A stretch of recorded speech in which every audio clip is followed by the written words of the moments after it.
Bonjour. Bonjour, ça va? Waouh. Bonjour, ou plutôt bonsoir en ce qui me concerne. Vous voyez à ma fenêtre qu'il fait nuit noire. Peut-être que cette vidéo sort à 13h au lieu de 11h. Si c'est le cas, c'est normal. C'est juste que je passe mon dimanche matin à faire le montage.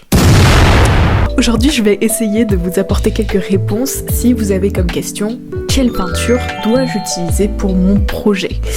On se rend pas compte, mais les différents types de peinture ne vont pas avec tout type de projet. Par exemple, de l'aquarelle sur du bois, on est plutôt sur de la mauvaise idée.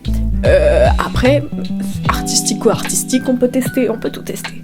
L'art n'a pas de limite. Je vais prendre les peintures une à une, expliquer un petit peu le matériel, expliquer les formats qui sont possibles avec cette peinture, dire un petit peu de quoi est composée la peinture, tout ça, et donner quelques petites astuces à chaque fois pour chaque type de peinture. Nous allons commencer avec la peinture que je n'ai pas aujourd'hui, parce qu'elle est à Nantes, chez moi, donc rien à voir avec ce que j'ai là. Cette peinture-là, c'est la peinture de l'huile sur toile. C'est une peinture un petit peu difficile à manier. C'est la peinture qui est la plus ancienne, ancienne. Nous, on avait avant des pigmentations qui permettaient d'aller sur les murs. Néanmoins, au niveau de ce qui est tout sur toile, c'est de l'huile sur toile. Si vous avez pas séché vos cours d'histoire, normalement, vous le savez. C'est une peinture qui ne s'utilise pas avec de l'eau, c'est-à-dire qu'on ne dilue pas la peinture avec de l'eau. Sinon, on se retrouve avec du pâté. De la pâté. Pour utiliser cette peinture, il y a deux huiles qui sont plus disposées à être utilisées de manière classique. Après, il y a d'autres types d'huiles, mais les deux que je vais citer sont les principales, sont les main. La première, c'est l'essence de térébenthine, qui est souvent utilisée comme première couche, c'est-à-dire que on fait d'abord sa peinture à l'essence de térébenthine en tant que diluant, et après on vient ajouter sur une seconde couche avec de l'huile de lin. Pourquoi ?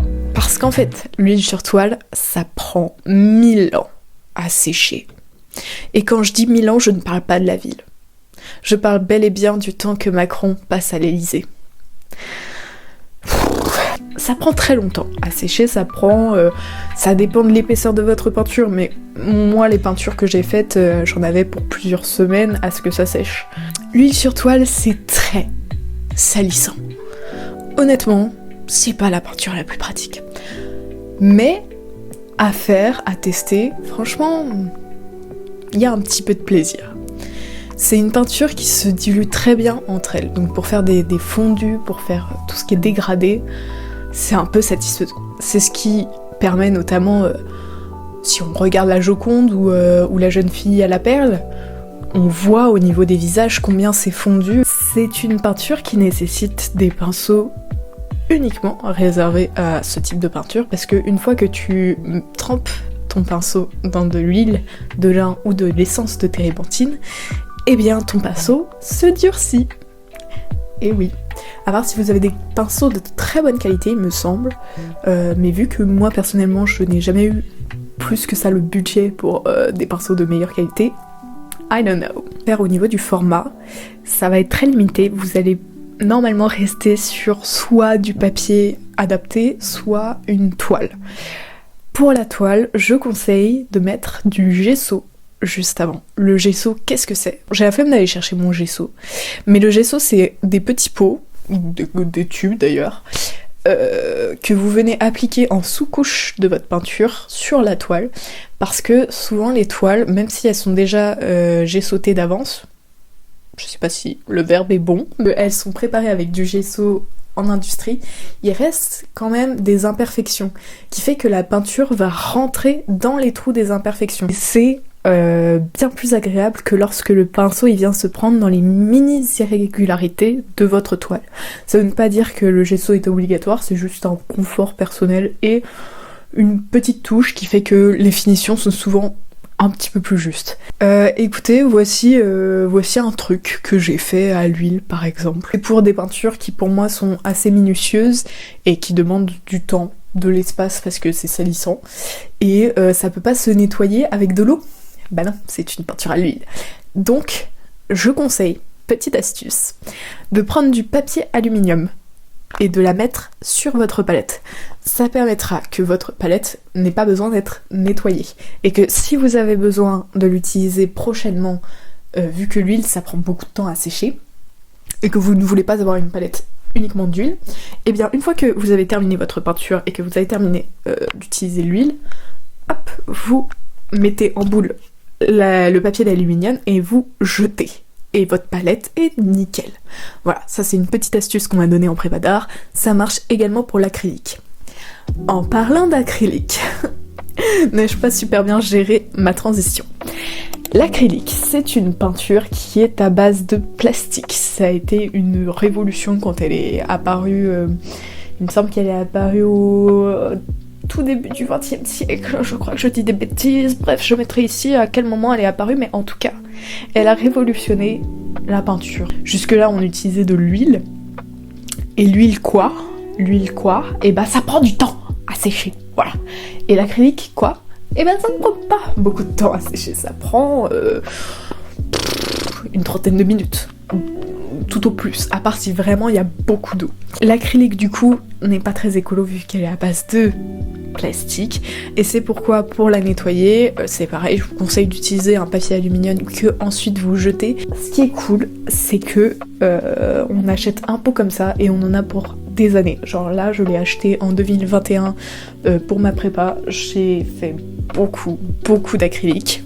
Petit florilège de ce que j'ai fait ces dernières années en acrylique. Et là, je suis encore qu'à la moitié du pot. Ça va encore me tenir 10 ans cette affaire. À part le blanc. Et d'ailleurs le blanc, attention à bien prendre du blanc de titane et pas un autre type de blanc, parce que il y a que le blanc de titane qui fait vraiment un blanc qui permet de se mélanger aux autres couleurs. Je le dis parce que j'ai fait l'erreur d'acheter un autre type de blanc, je crois que c'était blanc de nacre ou un truc dans ce genre-là.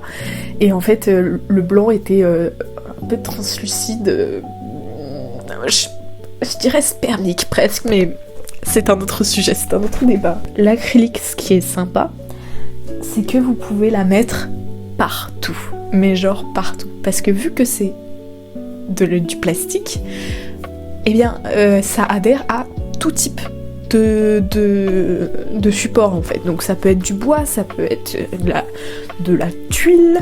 Une tuile.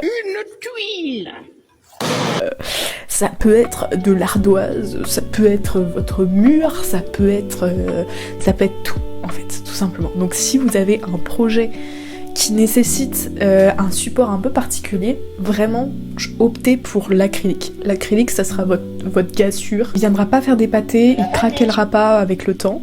La seule chose, c'est que si vous le mettez par exemple sur des tasses, vous ne pouvez pas vraiment laver les tasses puisque l'acrylique fonctionne avec de l'eau et que donc hop, ça s'enlève. Le pinceau n'a pas besoin d'être d'excellente qualité.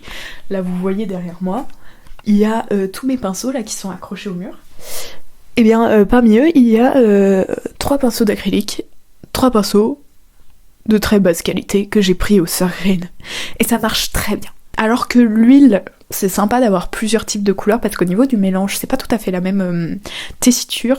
L'acrylique, je vous conseille vraiment de prendre les 5 couleurs primaires, enfin si on considère le noir et le blanc comme des couleurs, et vraiment primaires, pas un rouge carmin par exemple, vraiment rouge primaire ou un bleu roi, c'est pas du tout la même teinte, et donc si vous essayez de faire des mélanges, eh ben, vous n'obtiendrez pas la couleur précise puisque ça ne part pas d'une primaire. Il y a un truc qu'il faut pas que j'oublie sur l'acrylique, c'est que au niveau de l'eau, ça utilise assez peu d'eau. Je vous conseille, à part si vous voulez vraiment un effet assez pastel et pas très marqué, de ne pas utiliser beaucoup d'eau avec votre acrylique. Eh bien, je crois que j'ai fini sur l'acrylique de manière générale.